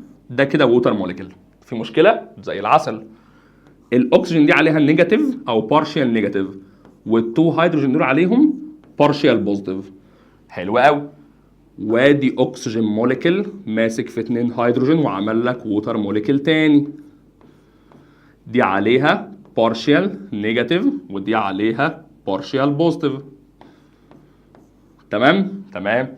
وادي ووتر موليكيول تالت، اكسجينه ماسكه في 2 هيدروجين اتومز، دي عليها بارشال نيجاتيف والتو هيدروجين عليها بارشال بوزيتيف. صح كده؟ صح كده يا دكتور.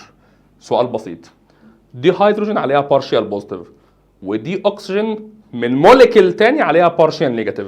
هو البوزيتيف والنيجاتيف من وانا صغير يعملوا اتراكشن ولا ريبالشن؟ اللي عكس بعض يعملوا اتراكشن، فبالتالي يحصل اتراكشن ما بين الهيدروجين هنا والاكسجين هنا. يبقى ده كده ووتر موليكيول في هيدروجين اتوم عليها بارشال بوزيتيف تشارج، وده ووتر موليكيول تاني في اكسجين اتوم عليها بارشال نيجاتيف. طب البارشال بوزيتيف والبارشال نيجاتيف يحصل بينهم ايه؟ يحصل بينهم اتراكشن، صح ولا انا غلطان؟ كذلك الناحيه الثانيه، البارشال بوزيتيف في الهيدروجين اتوم في الووتر موليكيول ده ينجذب مع الاكسجين اللي اتكون عليه بارشال نيجاتيف في الووتر موليكيول الثاني، والاثنين انجذبوا لبعض. وكده الووتر موليكيولز مترابطين ولا لا؟ قال لي مترابطين يا دكتور. مترابطين مع بعض بحاجه اسمها ايه؟ قال لي بحاجه اسمها هيدروجين بوند. يبقى اسمها ايه يا دكتور؟ اسمها هيدروجين بوند. حلو قوي. هيدروجين بوند يا شباب. والهيدروجين بوند دي جت نتيجه ايه؟ جت نتيجه لوجود البوزيتيف والنيجاتيف اللي على الووتر موليكيول على الاكسجين والهيدروجين. يعني دي جت بسبب البولاريتي اوف ووتر موليكيول. عشان كده اول حاجه قال لك ذا بولاريتي اوف ووتر موليكيول كوزز their bending with each او with each other. يعني ترابط الووتر موليكيولز مع بعض. طب ترابطهم مع بعض ده ترابطهم كان بسبب ايه؟ بسبب وجود البارشال نيجاتيف والبارشال بوزيتيف، بسبب البولاريتي اوف ووتر موليكيول. اتسبب ان الووتر موليكيولز مسكوا في بعض ببوند اسمها هيدروجين بوند. ده كده اول نقطه. حلوه قوي. تاني نقطه، نشوف البولاريتي اوف ووتر موليكيول اتسببت في ايه. قال لك ثاني حاجه اتسببت ان خلت الميه تدوب جواها ايونز كتير. افهمك وركز معايا في الحته اللي جايه دي. صلي بينا على النبي عليه الصلاه والسلام. مين يا شباب الملح اللي احنا بناكله؟ مين هو السولت اللي احنا بناكله عادي؟ اللي هو اسمه صوديوم كلورايد. طيب اهو صوديوم كلورايد.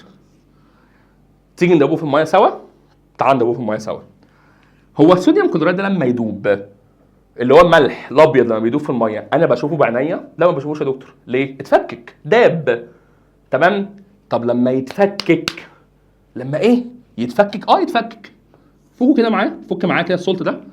يتفك الايه؟ قال لي يتفك الان ايه لوحدها والسي ال لوحدها. طب ما تصلي بينا على النبي. هو الان ايه ده؟ انا فاكر ان هو كان بوزيتيف ايون، والسي ال ده كان ايه؟ كان نيجاتيف ايون. صح كده؟ صح. افكرك ليه بسرعه كده، بسرعه دي سريعا. الان ايه كان 11، فلما كنت اجي اوزعه يتوزع K2 L8 M1. تمام. وانا قلت لك ده كده كيميكالي انستيبل، غير مستقر كيميائيا، وعشان يستقر كيميائيا لازم يبقى اخر ليفل مكتمل، فكان بيفقد الالكترون ده. كان بيعمل له ايه؟ كان بيفقده، فكان بيبقى K2 L8. طب واللي يعمل لوز لالكترون يتحول يبقى بوزيتيف ايون، ان ايه عليها بوزيتيف تشارج. تمام. تمام. سريعا السي ال كانت 17، فلما تيجي تتوزع هتوزع K2 L8 M7. طب دي ناقصها الكترون واحد بس وتكتمل وتبقى مستقره كيميائيا. تقوم عامله جين لالكترون، تكتسب الكترون تاني على ال7 دول عشان تبقى K2 L8 M8. اكتملت وبقت كلوراين كلورايد ايون اهي Cl نيجاتيف ايون لانها عملت جين الكترون وبقت كلورايد ايه؟ كلورايد ايون. بوزيتيف ايون ونيجاتيف ايون بمنتهى الهدوء. هو البوزيتيف ايون والنيجاتيف ايون دول موجودين فين؟ مش في الميه؟ مش دايبين في الميه؟ دايبين في الميه. مين هي الميه؟ ادي الميه.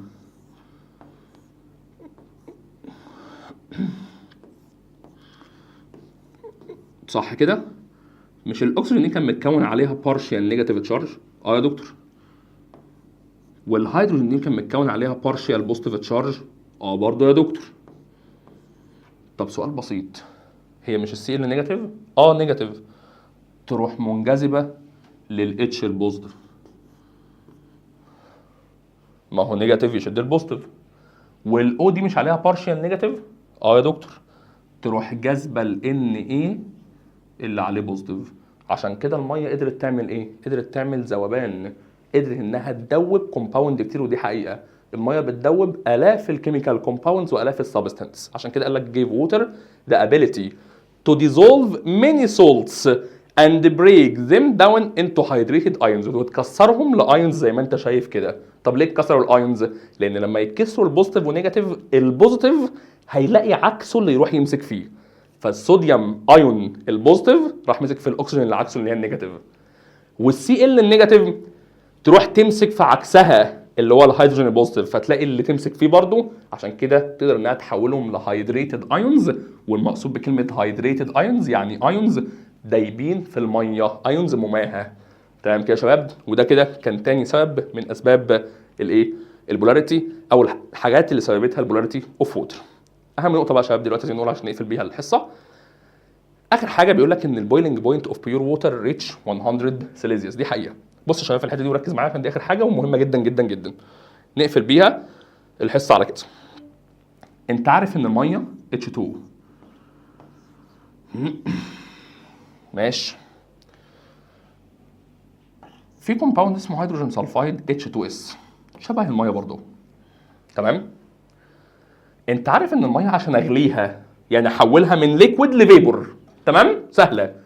عشان الميه تتحول من ليكويد لفيبور بغليها، وبويلنج بوينت اللي هي مقصود بيها درجه الحراره اللي عندها تتحول الميه من صوره ليكويد لصوره فيبور بتساوي 100 سيليزيوس.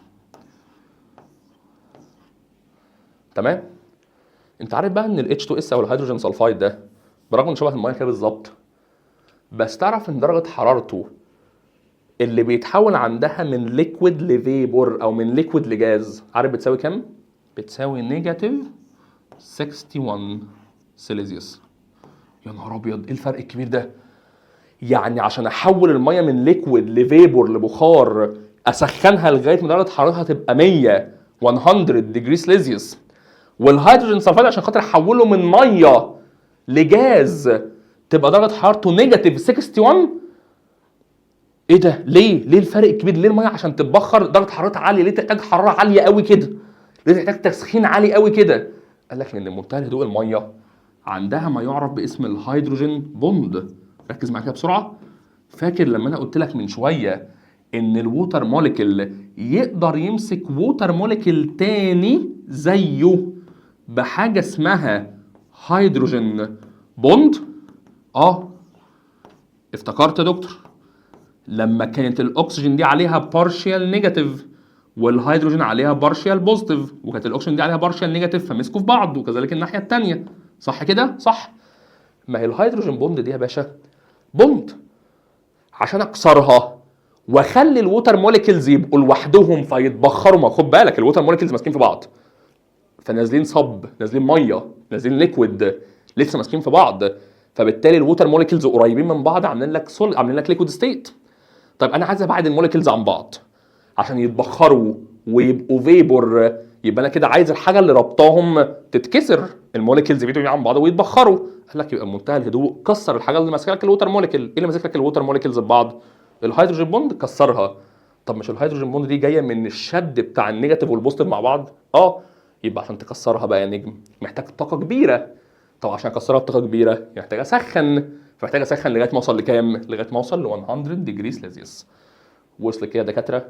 عشان كده الميه عندها هاي بويلنج بوينت بتوصل ل 100 degree سيليزيوس يا دكاتره، وده بسبب the ability of water molecule the ability of water molecule يا مستر محمد to form hydrogen bond between its molecule، عشان خاطر الميه بتقدر انها تكون هيدروجين بوند بين الووتر موليكيولز او بين الموليكيولز بتاعتها يا شباب. وده الجزء اللي انا شرحها لك من شويه، ان البويلنج بوينت بتاعت الميه اعلى بكتير من بويلنج بوينت الهيدروجين سلفايد، بغض النظر ان هما الاثنين بيشبهوا بعض، ده H2O وده H2S، ولكن الووتر موليكيولز البويلنج بوينت بتاعتها مرتفعه بتوصل ل 100، على عكس ال H2S البويلنج بوينت بتاعته نيجاتيف 61 يا شباب. ده بالنسبه للبويلنج بوينت بتاعت الووتر والهيدروجين سلفايد يا دكاتره. وكده تكون خلصت معانا ليسون 1. سريعا نعمل كده ريكاب او نراجع الجزء اللي احنا عايزين نقوله ونشوف احنا قلنا ايه بسرعه كده كريكاب يا شباب. طيب سريعا نرجع لاول جزء خالص، نريكاب ونراجع اللي احنا قلناه بسرعه. اول حاجه خالص يا شباب احنا اتكلمنا في الاكواتيك ايكو سيستم او النظام المائي للارض. مبدئيا حابين احنا نعرف في البدايه ايه هي الميه. عرفنا ان الووتر ما انها الا ترانسبيرنت ليكويد، سائل شفاف، ولكن هو ميديوم، هو وسط بيتفاعل فيه ميني كيميكال كومباوندز، واللي بتتفاعل مع الميه وتقدر تاثر على جوده الميه وتاثر كمان على الكائنات اللي معتمده على الميه بشكل مباشر او غير مباشر. عشان كده قلت لك and interact او may interact and affecting the ايه affecting the quality of water and the health، وصحه الاورجانيزم الكائنات الحيه اللي معتمده على الميه، سواء معتمده عليها شرب، اكل، او حتى معيشه، على سبيل الكائنات اللي بتعيش في البحر او الكائنات البحريه. كده اول جزء خالص عرفنا مين هي الووتر. بعدها اتكلمنا عن الديفرنت سفيرز، او ان الميه تعتبر غلاف من الاغلفه اللي موجوده حوالينا على سطح الارض. ازاي؟ ما انا عارف ان الارث محاطه بديفرنت سفيرز، واغلفه كتير جدا، من ضمنها الهيدروسفير، ده اللي بيميز الميه، او ده اللي بيميز كوكب الارض. اللي بيخلي كوكب الارض هو الكوكب المائي، الا وهو الهيدروسفير او الغلاف المائي بتاعنا. حلو. تاني غلاف او تاني سفير عندنا على الارض الاتموسفير او الغلاف الجوي، تمام، الا وهو مجموعه الجازس اللي بتحيط بالارض، وعندنا لك حاجه اسمها الاتموسفير. ثالث غلاف البايوسفيرز، الغلاف الحيوي اللي بتعيش فيه الكائنات الحيه. وثالث او رابع غلاف، رابع سفير الليزوسفير، الا وهو الغلاف الصخري، الصخور والجبال وما شابه ذلك. من ضمن السفيرز دي اهم سفير بنتكلم عنه في اول شابتر الا وهو الهيدروسفير او الغلاف المائي اللي بيميز الارض. عشان كده لما اجي الجزئيه اللي بعدها اقول لك ان الميه اهي، نتكلم في الجزئيه اللي قبلها الهيدروسفير، نيجي نتكلم عن الميه وان الميه موجوده على الارض في 3 فيزيكال ستيت. حتى كنا اتكلمنا في السلايد دي ان الووتر موجوده على الارث سيرفيس في 3 فيزيكال ستيت، في نفس التمبريتشر الارض موجوده عليها الميه، في نفس درجه الحراره موجود 3 فيزيكال ستيتس للووتر الا وهما السوليد ستيت، الميه موجوده في صوره سنو او الايس، كذلك موجود الميه في صوره ليكويد، وموجوده في صوره جاز او فيبور في الاتموسفير في صوره بخار ميه. وكنا قلنا اول حاجه البريزنس اوف ووتر ان ليكويد ستيت، وجود الميه على الارض في الصوره السائله، واللي خلينا الارض بسببها او اللي تميزت بيها الارض عن بقيه الكواكب لما قلنا ان الارث كاركترايزد باي الهيدروسفير ذان اذر بلانيتس، ان الميه بتميز الارض والهيدروسفير بيميز الارض عن بقيه الكواكب. وليه الميه باينه في الارض؟ وده لان نسبه الميه كبيره جدا في الارض، فبتوضح واضح شكل الارض انها فيها ووتر عن بقيه البلانيتس. عشان كده قلنا as liquid water covers about 70%، بتغطي حوالي 70% من الارث كراست او من القشره الارضيه. وقلنا ان 70% من الارث عباره عن ووتر، تمام زي الفل. قلنا بقى ان في 97% من الووتر اللي موجود على الارض، 97% من الميه اللي موجوده على الارض موجوده في صوره سولتي ووتر، ميه مالحه موجوده في صوره اوشنز، محيطات، سيز، بحار وريفرز. والباقي اللي هم 3% عباره عن فريش ووتر، ميه صالحه او ميه عذبه موجوده في صوره ريفرز، بحار في صوره فريش ووتر ليكس، بحيرات عذبه، واتكلمنا الجراوند ووتر او المياه الجوفيه. تاني حاجه الميه موجوده في صوره جازيوس او فيبر ستيت، الميه موجوده في صوره بخار، وده مكون من مكونات الاتموسفير اللي هنتكلم عنه في شابتر 2. عشان كده قلنا الووتر فيبر عباره عن او بيمثل considered one of the component of the atmosphere، واحد من مكونات الاتموسفير. والاخر حاجه الميه موجوده في صوره solid الا وهو السنو او الايس. وفعلا الميه موجوده في صوره سوليد يا شباب، وبتمثل السنو الجليد الموجود، المناطق الجليديه بولار ريجونز، الماونتين بيكس قمم الجبال، والجليشيرز الانهار الجليديه. اتكلمنا بعدها يا شباب عن مصادر الميه في مصر. ايجيبت كاركترايزد باي دايفرستي، مكونات كتيره جدا او تنوع من مصادر الميه ما بين مصادر للفريش ووتر ومصادر للسولتي ووتر، من ضمنها النايل ريفرز مصدر من مصادر الفريش ووتر، والجلف اوف سويس والجلف اوف عقبه اللي هو خليج السويس وخليج العقبه، ومصادر من مصادر السولت ووتر او الميه المالحه، كذلك الريد سي البحر الاحمر، والميديتيريان سي البحر الابيض المتوسط، وباقي المصادر زي الليكس اللي موجوده عندنا في مصر. اتكلمنا عن الووتر سايكل، اتكلمنا عن دوره المياه في سطح الارض، وقلنا ان الميه تقدر انها تتنوع من حيث المكان ومن حيث الفيزيكال ستيت في الارض، ما بين الثري فيزيكال ستيت، ما بين الصوره السوليد والليكويد والجاز، والميه تقدر تتنوع في المكان على سطح الارض، كل ده خلال حاجه اسمها الووتر سايكل. حلو الكلام كده لغايه دلوقتي، عشان كده قلنا الووتر exist on Earth's surface or near Earth's surface and change، وبتتنوع change between its three states، ما بين السوليد والليكويد والجاز ستيت، خلال ما يعرف باسم الووتر سايكل. والووتر سايكل قلنا انها عباره عن حلقه مغلقه.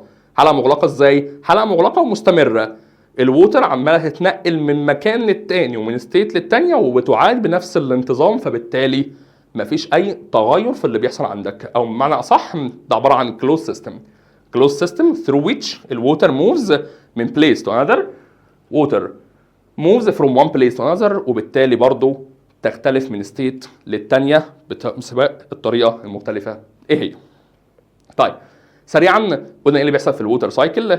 اول حاجه تطلع الصن تعمل لك ايفابوريشن لكميه كبيره جدا من الووتر اللي موجوده على الارث. حلو كده الكلام لغايه دلوقتي 10 على 10. ثم الووتر حصل له ايفابوريشن بقى ووتر فيبر، اتجمع مع بعض في صوره كلاودز. الكلاودز دي وارد انها تتفاعل مع كيميكالز وتنزل في صوره اسيديك رينز اللي بتاثر على البيلدنج وتاثر على الليفنج اورجانيزم. تمام. ولما تنزل الووتر في صوره رينز او في سنو فولينج تساقط جليد، ترجع تتجمع الميه تاني في مصادر الميه او الووتر سورسز زي سيز، ريفرز، اوشنز وهكذا. او حتى الميه ممكن انها تتسرب ما بين السيديمنتال روكس وما بين البورز اوف سويل، تسرب الميه ما بين الصخور وما بين ثغرات او فتحات التربه، وتتجمع في صوره جراوند ووتر عشان تعاد استخدام الميه تاني بشكل مباشر، وترجع تكمل حلقه ودوره الميه اللي اتكلمنا عليها. فكنا اتكلمنا هنا عن الووتر سايكل. اتكلمنا على حته مهمه جدا الا وهي صفات الميه ككيميكال كومباوند، او ايه هو الكيميكال ستراكشر للووتر موليكيول. قلنا شباب ان الووتر موليكيول او ال H2O بتتكون من 2. الووتر موليكيول الواحد بيتكون من 2 هيدروجين اتوم linked with 1 oxygen atom.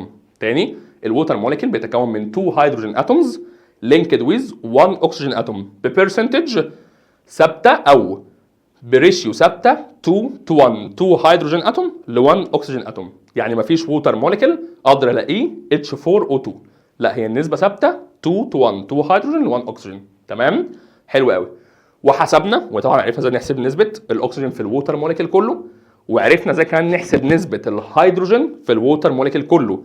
لما انا قلت لك ساعتها انا هشوف الهيدروجين لوحده الماس بتاعته بكام، وساعتها هقول الاثنين هيدروجين لان الميه فيها 2 هيدروجين على الكومباوند التوتال تايمز 100. وعدت نفس القصه على الاكسجين، قلت ان الاكسجين الواحده بكام عشان الميه فيها اكسجينه واحده على الكومباوند كله اللي هو التوتال تايمز 100، وعرفت ان نسبه الاكسجين 88.89% ونسبه الهيدروجين 11.11%. وكنت اتكلمت في البدايه خالص عن الكيميكال ستراكشر، ان الميه زي ما قلنا ككيميكال كومباوند composed of الووتر موليكيولز بتتكون من 2 elements الا وهما الهيدروجين والاكسجين بنسبه او بريشيو 2 to 1، 2 هيدروجين اتومز to 1 او ل 1 اكسجين اتوم في الووتر موليكيول الواحد، فقلنا ان هو H2O يا شباب. تمام. بعدها اتكلمنا عن ان الووتر موليكيول H2O الاكسجين اتوم الواحده بتقدر انها تشترك او تقدر انها تعمل عمليه شيرنج مع 2 هيدروجين اتوم ب 2 بوند. البوند الواحده فيهم اسمها هيدروجين او اسمها كوفالنت بوند، ودي بتيجي نتيجه ان الاكسجين اتوم الواحده بتشارك الكترونز مع 2 هيدروجين اتوم. ولما الاتوم تعمل شيرنج بالكترونز مع هيدروجين وتعمل شيرنج بالكترون مع هيدروجين تاني، تبقى البوند اللي جايه من شيرنج الالكترونز اسمها كوفالنت بوند. فيبقى الووتر موليكيول الواحد فيه اكسجين اتوم ماسكه 2 هيدروجين اتومز ب 2 كوفالنت بوند، والانجل بينهم 104.5 يا دكاتره. تمام، ده كلام جميل. وقلنا بيتكون على الاكسجين، لو تفتكر قلنا بيتكون على الاكسجين ايه؟ برافو اللي قلت بارشال نيجاتيف تشارج، وده لان الاكسجين عندها هاي الكترون نيجاتيفيتي، والعكس يتكون على الهيدروجين ايه؟ بارشال بوزيتيف تشارج، عشان الهيدروجين عندها لور الكترون نيجاتيفيتي. ودي حاجه تخلي الووتر موليكيولز ايه؟ فيها بوزيتيف وفيها نيجاتيف، شبه البطاريه بتاعه الريموت، يعني فيها بولز. عشان كده قلنا ان الووتر موليكيول بيتميز بالبولاريتي بتاعته، والبولاريتي دي تسببت اول حاجه في ترابط الووتر موليكيولز مع بعض فيما يعرف باسم الهيدروجين بوند. الهيدروجين بوند، ودي اللي تخلي الووتر موليكيولز ماله؟ تخلي الووتر موليكيولز اولا يدوب كومباوندز كتير ويحولهم ويفتتهم لهيدريتد ايونز، وكذلك يكون البويلنج بوينت بتاعت الميه مرتفعه توصل ل 100 ديجري سلسيوس، على عكس الكومباوند اللي شبه الميه اللي H2S اللي البويلنج بوينت بتاعته نيجاتيف 61. وارتفاع بويلنج بوينت الميه عن ال H2S سببه وجود الهيدروجين بوند، اللي انا لما باجي اكسرها بحتاج طاقه كبيره الا وهي التمبريتشر يا شباب. ولعل وعسى تكون محاضره خفيفه لذيذه عليك. سريعا كده يا شباب، خلصنا يعتبر اول جزء من الاكواتيك ايكو سيستم. الحمد لله ربنا يسر لنا خلصناها. لو كان في توفيق فده من ربنا الحمد لله، ولو كان في خطا او زلل او نسيان فمني او من الشيطان، وربنا ورسوله منه براء. وربنا يقوينا يا شباب ان شاء الله، ونقدر نخلص الجزء اللي باقي، او نقدر ان احنا نخلص منهجنا باكمل وجه وافضل طريقه تليق بيك وتليق بجميع الطلبه الموجودين معنا يا شباب. كده معاكم مستر محمد عاطف، والسلام عليكم ورحمه الله وبركاته.